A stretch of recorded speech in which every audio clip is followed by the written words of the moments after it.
আসসালামু আলাইকুম। আমার প্রিয় ভালোবাসার মানুষেরা কেমন আছেন সবাই? আশা করছি আল্লাহর রহমতে অনেক বেশি ভালো আছেন। আমি আপনাদের সবার দোয়ায় আল্লাহর রহমতে আলহামদুলিল্লাহ আল্লাহ যেমনই রেখেছেন অনেক বেশি ভালো আছি। তো আজকে নতুন দিনে নতুন আরও একটা ব্লগ নিয়ে হাজির হয়ে গিয়েছি। আশা করছি সবার কাছে আজকের ব্লগটাও অনেক বেশি ভালো লাগবে। তো সকালবেলায় আজকের ব্লগটা শুরু করেছি। তো গত ভিডিওটাতে তো আব্বুর ছাদ বাগানটা শেয়ার করেছিলাম। তো সবাই অনেক বেশি সাপোর্ট করেছেন, ভালোবাসা দিয়েছেন। আলহামদুলিল্লাহ সবার কাছে ভিডিওটা অনেক বেশি ভালো লেগেছে। তো সবার কাছে আমি অনেক কৃতজ্ঞ। আপনারা সবাই আমাকে অনেক সাপোর্ট করেছেন। তো আব্বুর সেই ছাদ বাগান থেকে আমি কিছু গাছ নিয়ে এসেছিলাম লাগানোর জন্য। তো সেই গাছগুলো তো লাগিয়েছি। তো কি গাছ লাগিয়েছি সেটাই দেখাবো। আর এই যে আমার কিছু আম নীলকণ্ঠ ফুল বলে, এটা হচ্ছে নীল না, এটা হচ্ছে সাদা, মানে অপরাজিতা ফুল আর কি। তো এটা হচ্ছে সাদাটা। তো বেশ কয়েকটা ফুল এসেছে, দেখতেও বেশ ভালো লাগছিল। তো সবাইকে সকালবেলা এই যে শুভ্র সাদা অপরাজিতার শুভেচ্ছা। সবার জীবন এরকম ফুলের মতন সুন্দর হয়ে উঠুক। তো এই যে একটা সকালবেলায় একটা প্রজাপতির দেখা পেয়েছি। তো অনেকক্ষণ সে পাখা নাড়ছিল। আমি যেই মোবাইলটা নিয়ে চলে এসেছি সে পাখা নাড়াটা একদম বন্ধ করে দিয়েছে। তো চেষ্টা করলাম পাখাটা একটু নাড়িয়ে দেখানোর জন্য, কিন্তু কোনোভাবেই পারলাম না। আর হাত দেওয়াতে একদম উড়ে চলে গেল। তো প্রজাপতিটা অনেক সুন্দর ছিল। আর এই যে এই গাছটা আমি ওই দিন আব্বুর ছাদ বাগান থেকে নিয়ে এসেছি। এটা কি গাছ আমার আসলে নামটা ঠিক জানা নেই, তবে হয়তোবা কোনো আগাছা টাইপ হবে। কিন্তু আমার কাছে দেখতে অনেক বেশি ভালো লেগেছে বিধায় আমি তুলে নিয়ে চলে এসেছি। ছোট্ট একটা গাছ আমি এই যে দইয়ের একটা হাঁড়িতে, ছোট্ট একটা দইয়ের হাঁড়িতে লাগিয়ে দিয়েছি। তো দেখতেই বেশ ভালো লাগছে। নামটা আমি ঠিক জানি না, কেউ যদি নাম জানেন আমাকে জানাবেন। তবে আমার কাছে মনে হয়েছে এটা তেমন কোনো নাম জানা গাছ না, এটা হয়তো বা কোনো আগাছা হবে। কিন্তু চোখে ভালো লেগেছে বলেই কিন্তু নিয়ে এসেছি।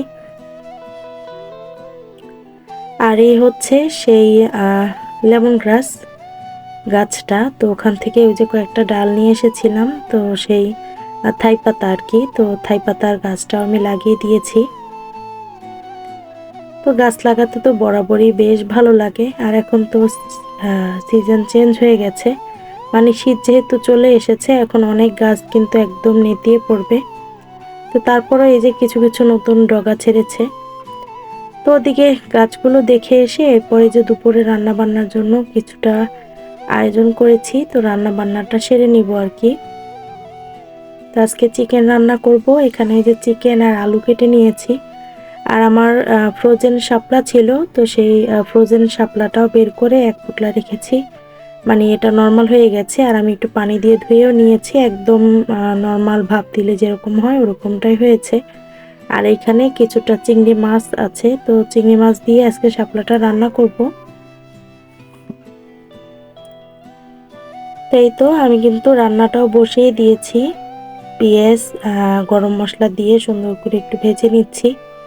আর এদিকে আজকে আমার টমেটোটা শেষ হয়ে গিয়েছিল। তো টমেটো ছিল না বলে ফ্রিজ থেকে কয়েক টুকরা ফ্রোজেন টমেটো বের করে নিয়েছি। আজকে ফ্রোজেন টমেটো দিয়েই চিকেনটা রান্না করব। টমেটোর সাথে আমি একটু ধনিয়া পাতা আর হচ্ছে কয়েকটা কাঁচামরিচ দিয়ে দিলাম। এটা এখন একটু ব্লেন্ড করে নিব। এই যে হয়ে গেছে একদম আমার ব্লেন্ড করা। তো এরকম যদি সব কাজ আসলে ম্যাজিকের মতন হয়ে যেত তাহলে কতই না ভালো হতো, তাই না? কিন্তু আসলে জীবনের ক্ষেত্রে তো আর ওইভাবে ম্যাজিক দিয়ে কাজ চলে না। জীবনের ক্ষেত্রে তো কাজটা নিজের হাতেই করতে হয়। তো এখন এই যে পেঁয়াজটা একটু বেরেস্তার মতন ভেজে নিয়ে পানি দিয়ে দিলাম। তো এটা আসলে তেমন কোনো রেসিপি না, চিকেন রান্না করতে আমরা সবাই পারি। আমি যেভাবে রান্না করছি সেটাই একটু শেয়ার করছি আর কি। তো এখন এই যে আদা রসুন বাটা আর হচ্ছে জিরা বাটাটা দিয়ে দিলাম, দিয়ে একটু কষিয়ে নিব। তো দেখতে দেখতে যারা এই পর্যন্ত এসেছেন একটা লাইক দিতে ভুলে গেছেন, প্লিজ এক্ষুনি একটা লাইক দিয়ে বাকি ভিডিওটা কন্টিনিউ করবেন। আর যারা আজকে নতুন আমার চ্যানেলটা দেখছেন তারা চাইলেই কিন্তু সাবস্ক্রাইব করে আমার চ্যানেলটার পাশেই থেকে যেতে পারেন। আর অলরেডি যারা দুটো কাজই করে দিয়েছেন তাদেরকে অসংখ্য অসংখ্য ধন্যবাদ, আর মন থেকে অনেক অনেক ভালোবাসা রইল। তো এখন এই যে আমি যে একটা মশলার পেস্ট করেছিলাম ধনিয়া পাতা, কাঁচামরিচ আর টমেটো দিয়ে, ওইটার সঙ্গে এখন আবার হলুদ, মরিচ, ধনিয়া, লবণ এগুলো সব কিছু দিয়ে একসঙ্গে একটা পেস্ট রেডি করে নিচ্ছি। তো এভাবে মশলাটা রেডি করে নিলে কিন্তু রান্নাটা বেশ মজার হয় আর একদম বাটা মশলার মতন একটা স্বাদ চলে আসে। আর এখন তো আসলে ওইভাবে বাটা মশলা খাওয়া হয় না বললেই চলে, সবাই কিন্তু আমরা গুঁড়া মশলার উপরেই বেশি জোর দিয়ে ফেলি আর কি। গুঁড়া মশলাটাই এখন বেশিরভাগই খাওয়া পড়ে। আগের দিনে তো সবাই আসলে একদম বাটা মশলাই সব কিছু রান্না করতো, ওই রান্নাগুলোর স্বাদ কিন্তু একদমই অন্যরকমের হয়। আর মাটির চুলা হইলে তো কোনো কথাই নাই। তো তারপরে আমরা গুঁড়া মশলার উপরেই যেহেতু বেশি ডিপেন্ডেন্ট, তো এভাবে একটু মশলাটা ভিজিয়ে রান্না করলে কিন্তু রান্নাটা বেশ মজার হয় আর কি। তো এখন চিকেনটা আর আলুগুলো দিয়ে খুব সুন্দর করে একটু কষিয়ে নিচ্ছি। আর এভাবে কিন্তু ধনিয়া পাতা, টমেটো ব্লেন্ড করে রান্নাটা করলে কিন্তু খেতে বেশ মজার হয়। আর যেহেতু অনেকেই আমরা ব্রয়লারের চিকেনটা খেতে চাই না, অনেকেই আসলে এটা অ্যাভয়েড করি, কিন্তু এভাবে একটু ডিফারেন্ট করে রান্না করলে কিন্তু টেস্টটা আসলেই অনেক বেশি বেড়ে যায়। তো একসময় আসলে রান্না করে খেয়ে দেখতে পারেন, আশা করি হয়তো বা ভালো লাগবে। তো এখন এটা কিন্তু আমি খুব সুন্দর করে মিডিয়াম জালে কষিয়ে নিব। এখনই কোনো পানি অ্যাড করছি না, আর গরম পানি করে রেখেছি, এরপরে গরম পানিটা দিয়ে দিব।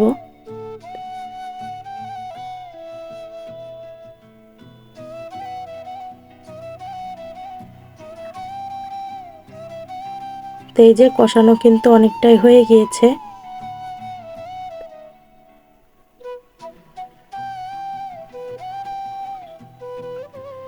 এখন এই যে গরম পানি করা আছে, তো সেখান থেকে কিছুটা গরম পানি এখানে অ্যাড করে দিব।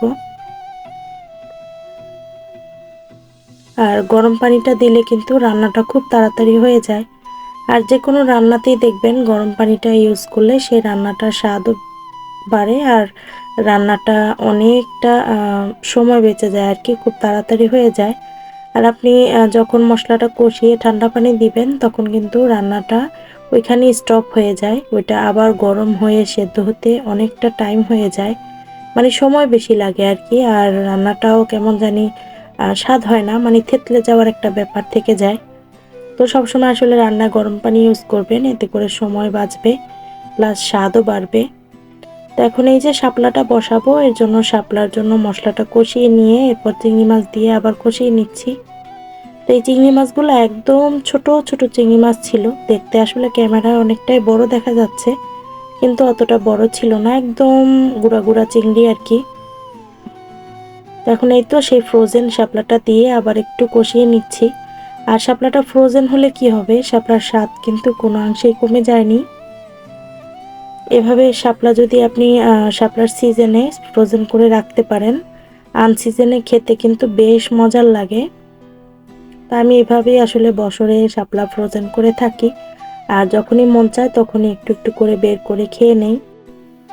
আসলে সিজনের জিনিস তো সিজনে খেতে একরকমের মজা, আর সিজন যখন না থাকবে তখন কিন্তু ওই জিনিসটা খাওয়ার একটা অন্যরকমেরই মজা। তো যারা কখনো শাপলা ফ্রোজেন করে খাননি, আমি বলবো একসময় ফ্রোজেন করে খেয়ে দেখবেন। যারা শাপলা বেশ পছন্দ করেন তাদের কাছে কিন্তু অনেক বেশি ভালো লাগবে। তো শাপলাটা যেহেতু আমার আগে থাকতেই সেদ্ধ করে নেওয়া ছিল, তো অত বেশি ঝোল আর দিইনি, কষিয়ে নিয়ে অল্প একটু ঝোলের পানি দিয়েছি। এখন এই যে কয়েকটা কাঁচামরিচ দিয়ে আর একটু ঢেকে নিয়ে ধনিয়া পাতা দিয়ে নামিয়ে ফেলবো। তো গত ভিডিওটাতে সবাই অনেক বেশি সাপোর্ট করেছেন, আলহামদুলিল্লাহ অনেক অনেক ভালোবাসা পেয়েছি, সবাই খুব সুন্দর সুন্দর কমেন্টস করেছেন, আব্বুর জন্য দোয়া করেছেন। আব্বুর ছাদ বাগানটা আপনাদের সবার কাছে অনেক বেশি ভালো লেগেছে, এটা কিন্তু আমার কাছে অনেক বেশি ভালো লেগেছে। তো সবাই এভাবে পাশে থাকবেন, সাপোর্ট করবেন, ভালোবাসা দিবেন। ইনশাল্লাহ আপনাদের সবার ভালোবাসা আর সাপোর্ট নিয়েই কিন্তু একটু একটু করে এগিয়ে যাব। তো আব্বুর জন্য সবাই অনেক বেশি দোয়া করেছেন। আসলে আব্বু অসুস্থ থেকেও তারপরও যে ছাদের প্রতি এতটা যত্ন নেয়, এত ভালোবাসা ভালো লাগা দিয়ে একটা কাজ করে, সেই কাজগুলো আসলে যখন মানে যাই হোক, একটু হোক আর বেশি হোক, তৃপ্তি সহকারে আমরা সেই একটু জিনিসে যে সবাই পরিবারে মিলে একসঙ্গে খেতে পারি, এটা কিন্তু আসলেই অনেক বড় একটা পাওয়া আর আল্লাহর রহমত, আল্লাহর নিয়ামত। তো আলহামদুলিল্লাহ, আব্বু সবসময় দোয়া করি আব্বু এভাবেই সুস্থ থাকুক আর আমাদের একটু একটু করে সবকিছুই জানি এভাবে আব্বুর হাতের খেতে পারি। তো এই তো দুপুরে রান্না বান্না সেরে এরপরে এই যে একটু খাওয়া দাওয়া সেরে নিচ্ছি। তো শাপলাটা কিন্তু অনেক বেশি মজার ছিল, মানে এটা যে ফ্রোজেন করা ছিল এটা কিন্তু কোনোভাবেই বোঝার উপায় ছিল না। মানে আপনি যদি নিজ থেকে কাউকে না বলেন যে এটা ফ্রোজেন করা ছিল, সে কিন্তু কখনোই এটা বুঝতে পারবে না। তো আলহামদুলিল্লাহ, আল্লাহ রিজিকে যতটুকু রেখেছিলেন ততটুকুই খেয়েছি, তৃপ্তি নিয়ে খেয়েছি আলহামদুলিল্লাহ।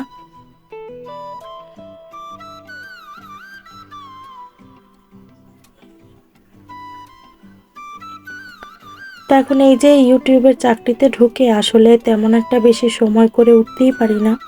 তো যার কারণে অনেক কাজই আসলে দেখা যায় পড়ে থাকে, ওইভাবে করা হয় না। তো এখন এই যে বিকালবেলা একটু মেশিনে বসেছি, নিচের একটা ড্রেস বানাবো। তো একটু ড্রেসটাতে ডিজাইন করে নিচ্ছিলাম আর কি। তো আসলে টেইলারে বানাতে গেলে এরকম ডিজাইন টিজাইন দিয়ে বানালে ওরা অনেক বেশি মজুরি রাখে। আর যেহেতু আমি নিজে কাজ পারি আর নিজের ড্রেসগুলো নিজে বানিয়ে পরার কিন্তু একটা মজাই অন্যরকম। আমার কাছে ভালো লাগে আর আমার কাছে টেইলারের ড্রেস বানালে আমার কাছে মোটেও ভালো লাগে না। তারা কোনো না কোনো ভুল করেই, কোনো না কোনো সমস্যা হয়ই। মানে আপনি যতই প্রপার একটা মাপ দিবেন, তারপরও দেখবেন তারা কোথাও না কোথাও এটা ভুল করবেই। তো যার কারণে আমার টেইলারের ড্রেস বানাতে অত বেশি ভালো লাগে না। আর এখন অনেক বেশি মজুরি রাখে। আর এরকম ডিজাইন টিজাইন দিয়ে বানাতে গেলে তো আরও অনেক বেশি মজুরি রাখে। আর এত ডিজাইন দিয়ে না ওরা বানাতেও চায় না। আর নিজে বানালে কিন্তু নিজে একদম মন মতন যেমন খুশি তেমন করে বানানো যায়। আর সমস্যা হলেও ওটা খুলে ঠিক করা যায়, মানে নিজের চাহিদা অনুযায়ী করে নেওয়া যায় আর কি। তো এর জন্য নিজের ড্রেসগুলো সবসময় নিজে বানিয়ে পরতেই বেশি স্বাচ্ছন্দ্য বোধ করি। যার কারণে একটু সময় বের করে নিজের ড্রেসগুলো নিজেই বানানোর চেষ্টা করি। তো বানাই, পরি আলহামদুলিল্লাহ। কিন্তু দেখা যায় যেগুলো একটু খুব বেশি দামি বা আমি পারবো না মনে হয়, ওই ড্রেসগুলো আসলে বাইরে বানাই। এছাড়া সবগুলোই নিজে বানাই। তো বেশ কয়েকটা ড্রেসই কিন্তু আমি কেটে রেখেছি। তো ওই যে ওইদিন আসলে একটা ভিডিওতে আমি শেয়ার করেছিলাম যে অনেকগুলো অনেক কালারের লেস এনে রেখে দিয়েছিলাম। তো লেস দিয়ে এখন ড্রেসগুলো খুব সুন্দর ডিজাইন টিজাইন দিয়ে বানিয়ে নিয়েছি আর কি। তো সবগুলো ড্রেস আর ওইভাবে শেয়ার করিনি, আমি তো বানিয়ে ফেলেছি। তো একটা ভিডিওতে আমি সবগুলো ড্রেস একসঙ্গে শেয়ার করে একটু দেখিয়ে দিব যে ড্রেসগুলো আমি কিভাবে বানিয়েছি। আর এই যে আমার এখানে একটা হাতার খুব সুন্দর একটা ডিজাইন করে নিয়েছি কিন্তু। এই ডিজাইনটা আপনি হাতায় বা নিচের অংশেও কিন্তু দেওয়া যায়, আবার অনেকে সালোয়ারেও দেয়। তো বেশ ভালো লাগে কিন্তু দেখতে। তো সবগুলো ড্রেস আমি কিভাবে কিভাবে বানিয়েছি সবগুলো একসঙ্গে একটা ভিডিওতে একটু দেখিয়ে দিব পরে। তো কেমন লাগলো অবশ্যই কমেন্ট করে জানাবেন। ভালো লাগলে লাইক কমেন্ট শেয়ার সাবস্ক্রাইব করে পাশেই থাকবেন। আজকের মতন এখান থেকেই বিদায়। আল্লাহ হাফেজ। আসসালামু আলাইকুম।